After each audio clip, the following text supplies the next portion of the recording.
কি শান্তিৰে টোপনি গৈ আছে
আজি আমাৰ পৰম পবিত্ৰ উৎসৱৰ আৰম্ভণিতে বিশ্বপ্ৰধান ভট্টাচাৰ্য নন্দন কুমাৰী মুখ্য উৎসবলৈকে ময়ো অপেক্ষা কৰি আছিলো ৰাজন পিছে ৰাজন এই লোৱা তোমাৰ পুত্ৰৰ জন্ম পত্ৰিকা মই নিজে প্ৰস্তুত কৰি আছো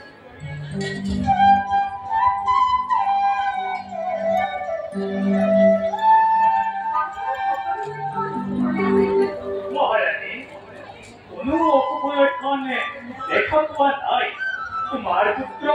অতি বিচক্ষণ তেওঁৰ গাত দেৱত্ব ভাস্কৰ্য আৰু যুগনায়কৰ লক্ষণ বিৰাজমান তোমাৰ পুত্ৰ বলৱান আৰু বিদ্যাবান হ'ব আৰু কবি জগতৰে আৰেক্ষ পুৰু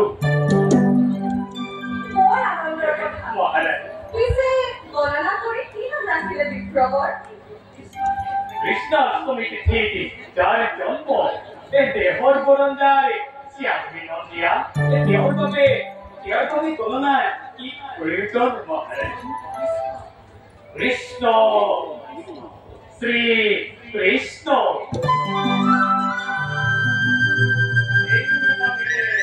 তোমাৰ পুত্ৰ এই জগততে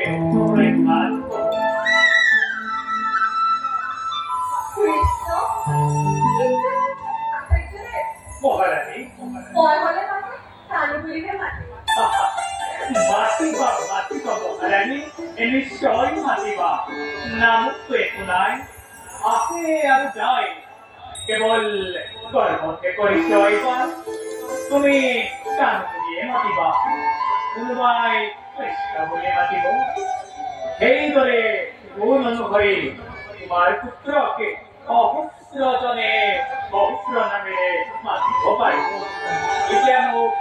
এতিয়া মোক বিদায় দিয়া নন্দৰাজ যাওঁ বিষ্ণুবৰ পৰম কৃতাৰ্থ কৰোঁ তোমালোকৰ মংগল হওক হৰি ওম হৰি ওম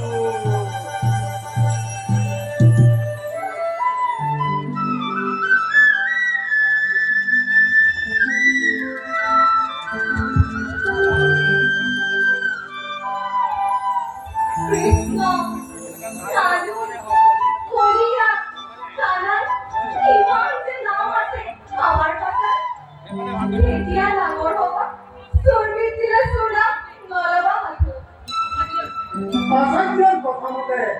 গুণ অনুসৰি নাম ল'ব তোমাৰ ৰাণী